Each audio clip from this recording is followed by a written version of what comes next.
आज आपण बघणार आहोत इयत्ता 8वी प्रथम घटक चाचणी, जी की 2026-27 साठी तुम्हाला उपयुक्त पडणार आहे. जो येणारा पेपर आहे त्या पेपरसाठी तुम्हाला खूप इम्पॉर्टंट पडणार आहे. चला याचा पाठ क्रमांक 1 बघणार आहोत. बघा, इयत्ता 8वी विषय मराठी प्रथम पायाभूत चाचणी, त्याला प्रथम चाचणी असं आपण म्हणत असतो. ठीक आहे. तर बघा, यामध्ये तुम्हाला काय करायचं आहे, पहिले तोंडी चाचणी असणार आहे. त्यानंतर तुमची तोंडी चाचणीनंतर तुम्हाला त्यामध्ये गुण दिले जाईल. त्या गुणाच्या आधारावर तुम्हाला वर्गीकरण करायचं आहे की कशा प्रकारे तुमचा पेपर होणार आहे. तर बघा, तोंडी चाचणी आहे. तोंडी चाचणीमध्ये तुम्हाला काही प्रश्न विचारले जातात, त्याचे तुम्हाला उत्तर द्यावे लागतात. जसे विचारलेलं आहे प्रश्न क्रमांक 1, उन्हाळ्याच्या सुट्टीत किंवा शाळा सुरू झाल्यानंतर तुझ्या आयुष्यात घडलेला एखादा आनंददायी प्रसंग सांगायचा आहे तुम्हाला. जेव्हा तुमची उन्हाळ्याची सुट्टी खतम होते तेव्हा तुमचा एखादा आनंददायी प्रसंग तुम्हाला सांगायचा आहे. दुसरा प्रश्न दिला आहे, तुला माहीत असलेल्या कोणत्याही एका लोकगीताच्या 4 ओळी म्हणून दाखवायचे तुम्हाला. ठीक आहे. व खाली कोणतेही 3 प्रश्न सॉल्व्ह करायचे आहे. प्रश्नामध्ये दिले बघा, त्या लोकगीताचा मुख्य विषय कोणता आहे, त्या लोकगीताला तुला आवडलेले ओळ कोणती, कारण सांगा, हे लोकगीत कोणत्या सणात किंवा कोणत्या प्रसंगी गायले जाते, त्या लोकगीतावर कोणत्या बोलीभाषेचा वापरला आहे, आणि विचारले तुमच्या परिसरात कोणती बोलीभाषा बोलली जाते, तिचे नाव सांगायचं आहे. अशा प्रकारचा प्रश्न क्रमांक 2 आहे. तो तुम्हाला 3 मार्कासाठी विचारला जाणार आहे. लवकरात लवकर त्याचं उत्तर तुम्हाला सॉल्व्ह करायचं आहे. ही तोंडी परीक्षा असणार आहे.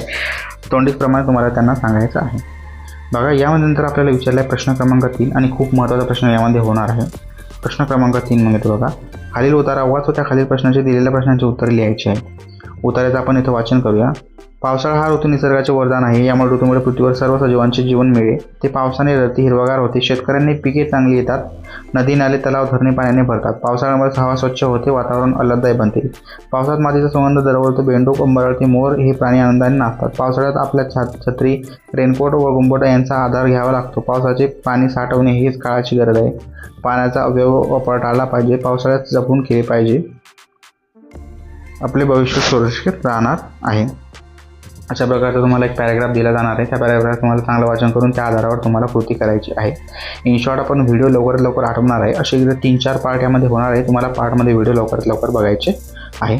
बघा, दिलेल्या आकृतीवरून मुख्य सार्थ काय आहे ते तुम्हाला सांगायचं आहे. त्यामुळे पावसाळ्यामुळे शेतकऱ्यांचे कसा फायदा होतो हे तुम्हाला एका वाक्यात लिहायचं आहे. कशा प्रकारे पावसाळ्यात शेतकऱ्यांचा फायदा होतो. तुम्ही पावसाचे पाणी कसे साठवतात तुमची मत लिहा. जसं की तुम्ही पाणी कसे साठवतात, तसे लहानपणी एकदम कन्सेप्ट होती की तुम्ही खड्डे करून पाणी साठवत असतो. बघा, छोटे छोटे तुम्ही नाले करून आणि छोटे छोटे तळे करून तुम्ही त्यात पाणी साठवू शकता, जेणेकरून लॉंग टर्मसाठी पाणी सजीवांना मुख्य प्राण्यांना पिण्यासाठी पाणी कामात येणार आहे. त्यानंतर आता तुम्ही लेखी चाचणी लागते. लेखी चाचणी प्रश्न क्रमांक 4 बघा, खालील उत्तरा वाचवा त्या खालील दिलेल्या प्रश्नांची उत्तरे तुम्हाला लिहायची आहे.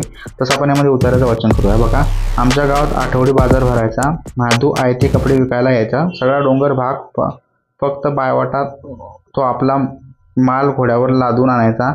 मुनगीच्या झाडाखाली दाट सावली पडायची. बरेच धागधागे दिसत होते. हे धागे मातीत धरून ठेवायचे. असा विचार करून आम्ही प्रयोग केला. अशा प्रकारे उत्तराचं वाचन करायचं आहे. त्या आधारावर तुम्हाला काहीतरी कृती सांगितली जाईल. जसं की वरील उत्तराची कोणत्या कलेचा उल्लेख केलेला आहे त्यावर तुम्हाला उत्तर लिहायचं आहे. विद्यार्थी मित्रांनो, आजसाठी आपण इथेच थांबूया. याचा पार्ट 2 आपण नेक्स्ट व्हिडिओमध्ये कंटिन्यू करणार आहे. अजूनही तुम्ही चॅनलला सबस्क्राईब केलं नसेल, सबस्क्राईब करा. कारण प्रथम चाचणीचे जे पण व्हिडिओ आहे ते या चॅनलवर लवकरात लवकर अपलोड करण्याचा मी प्रयत्न करणार आहे. सो आजसाठी इथेच थांबूया. भेटू आपण नेक्स्ट व्हिडिओमध्ये. त्यासाठी thank you for watching this video.